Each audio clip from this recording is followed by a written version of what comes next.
So, we now have a clue on who are the next Warframes that will be getting a rework. The first one is possibly Loki. You know, Loki's one of those Warframes that's been around forever, but he's also one that feels stuck in time. Players love his trickster vibe, the whole idea of being sneaky, clever, and messing with enemies, but a lot of people feel like he's fallen behind. When Digital Extremes dropped that small rework for him recently, it honestly didn't hit the way fans hoped. On paper, it sounded good. In practice, though, it didn't really fix Loki's biggest problems. It just kind of shuffled them around. The thing most players keep saying is that Loki needs a real reason to use his full kit again. Right now, people basically press invisibility and maybe radial disarm, and that's it. His other two abilities, decoy and switch teleport, sound cool, but they don't really keep up with the pace of modern Warframe. Players want those skills to feel fun and useful. Imagine if his decoy could actually draw aggro properly, scale with enemies, or explode for crowd control. Stuff like that would make him feel like more than just the invis guy. Another big point people bring up is how fragile Loki feels. He's one of the squishiest frames in the game, and while invisibility helps, it's not perfect, especially in missions where enemies can still hit you with AoEs or nullifiers. A lot of fans want to see Loki get some kind of passive defense that rewards smart play, like a dodge buff after breaking invisibility, or maybe some trickster-style evasion mechanics. Something that keeps him slippery but not paper-thin. Then there's the whole issue with switch teleport. It's one of those abilities that sounds fun in concept, swap places with an enemy or teammate, but in practice, it's rarely useful. Players have suggested turning it into more of a mobility tool or giving it new synergy with decoy. Like, what if teleporting to your decoy refreshed invisibility or caused an explosion when you switched with an enemy? It'd open up creative plays instead of being a forgotten button. Now, about the recent rework, the main problem is that it didn't solve the identity crisis. Loki's supposed to be this master trickster, but the changes didn't make him feel any more deceptive or rewarding to play. Instead, the tweaks mostly focused on small stat or duration changes that didn't touch his real issues: scaling, synergy, and usefulness in high-level missions. So while it looked like a rework, it didn't actually change how people play Loki. And in a game as fast and wild as Warframe, if your abilities don't add something fresh or impactful, players just move on. A lot of veteran Loki mains feel like he deserves the same treatment that frames like Excalibur and Frost got. A full modernization pass that keeps what makes him special, but updates his kit for today's Warframe. People want his crowd control to matter again, his decoy to actually help in high-level runs, and his kit to have some scaling so he isn't stuck being a stealth frame that falls off once enemies hit level 100. Basically, make him tricky and deadly. If there's one thing the community agrees on, it's that Loki shouldn't be thrown away. He just needs some love. His theme is too good to waste. He's the ultimate deceiver, the original mischief maker of Warframe. Players just want a rework that makes that fantasy feel real again, something that rewards creativity, lets you outsmart enemies, and keeps that clever grin on your face even in Steel Path. That's the Loki everyone wants to play again. The next Warframe that might get a rework is Limbo. This frame is one of those Warframes that you either love or completely avoid. He's got one of the most unique kits in the game, being able to literally exist between dimensions. But that same mechanic is also why a lot of players can't stand having him in their squad. He's powerful, no doubt about it, but his power comes with a huge learning curve and a tendency to mess up everyone else's gameplay if used wrong. And that's really the heart of Limbo's current problem. He's strong, but not fun for everyone. Right now, Limbo's biggest strength is also his biggest weakness: the Rift. Being able to send enemies into another plane of existence sounds cool, and it can make Limbo practically invincible when played right. But the Rift's interaction with allies and mission objectives has always been messy. Players hate when they can't shoot enemies because they're out of phase, and it's not exactly fun to be forced into the Rift when you didn't ask for it. That kind of clunky team interaction is why so many people avoid bringing him into public missions. Because of that, The most common thing players want is a rework that modernizes how the Rift works.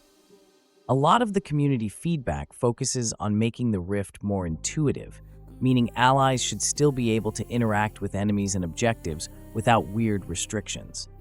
People don't necessarily want Limbo's core identity to change, but they do want him to stop breaking the flow of missions. Imagine if instead of fully separating planes, the Rift acted more like a phase buff, giving Limbo and his team special effects without locking anyone out of combat. That idea pops up a lot in community discussions. Another thing players keep asking for is smoother ability flow. Limbo's current kit is very button-heavy. You have to constantly manage entering and exiting the Rift, banishing enemies, rolling to switch states, and timing Cataclysm. It's a lot to juggle, especially in fast-paced missions. Many players suggest condensing or reworking his abilities so they blend better together. For example, what if Rift Surge automatically spread to enemies inside Cataclysm, or if his roll toggle came with brief invulnerability to make his movement safer in higher levels? Those small changes could make him feel way smoother to play. There's also the problem of energy management. Limbo relies heavily on his abilities, but his energy economy can feel punishing when you're constantly toggling between dimensions.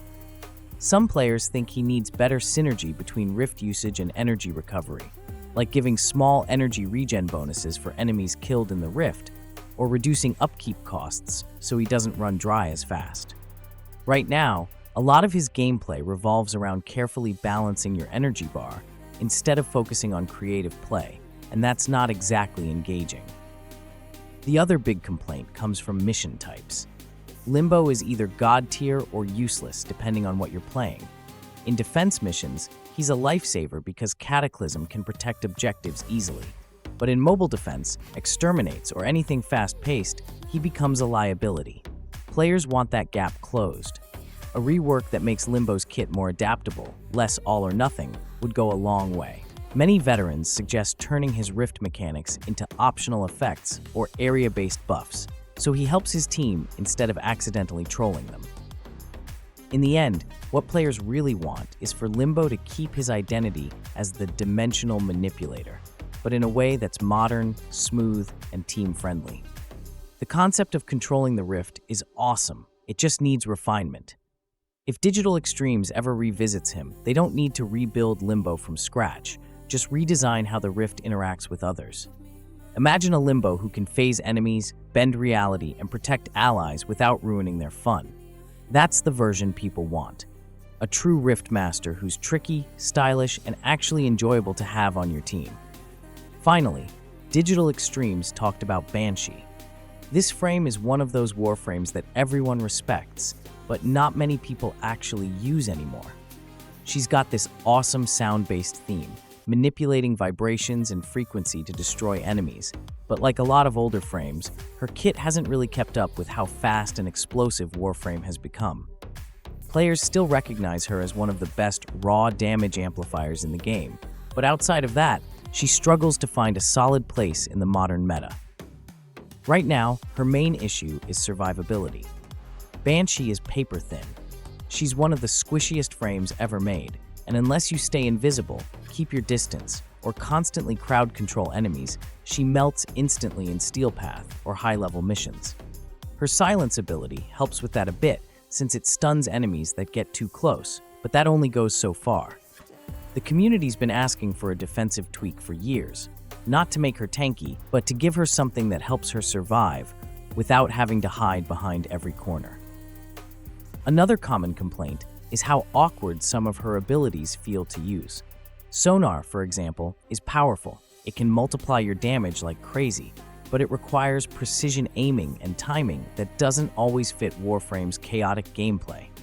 A lot of players have suggested making Sonar easier to maintain or spread, like letting hits automatically propagate weak spots to nearby enemies, or making the effect last longer so you don't have to keep recasting. It's one of those abilities that's amazing on paper, but exhausting in practice. Then there's her Soundquake.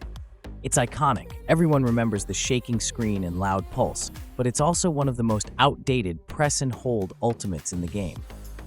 When it came out, it was devastating.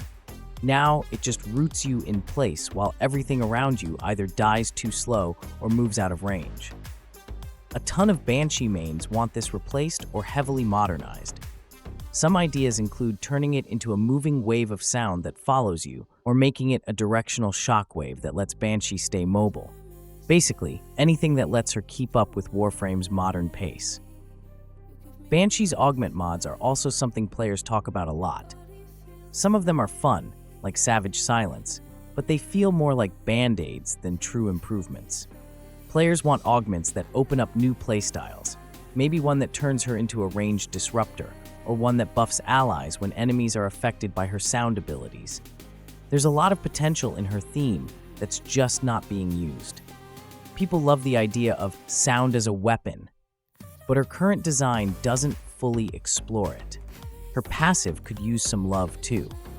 Being able to detect enemies through walls is nice, but it's not really noticeable when you already have enemy radar mods or abilities that do the same thing. Many players suggest giving her something that fits her sonic precision identity, like bonus critical chance when hitting weak spots, or extra range on her abilities when chaining sounds off enemies. It doesn't have to be a big buff, just something that makes her feel sharper and more rewarding to play. What most players agree on is that Banshee doesn't need a total overhaul, she just needs to be brought up to speed. Her concept is amazing. She's tactical, strategic, and has one of the coolest sound-based designs in any game. But right now, she feels like a glass cannon from a different era. A modern rework that gives her more survivability, smoother ability flow, and a reason to use her whole kit would make a huge difference. The player base doesn't want her turned into a DPS monster, they just want her to feel good to play again. In short, people love Banshee's idea, but hate how fragile and outdated she feels. If Digital Extremes ever reworks her, fans want a version of Banshee that keeps her identity as a sound manipulator, but gives her the tools to survive, adapt, and thrive in today's Warframe.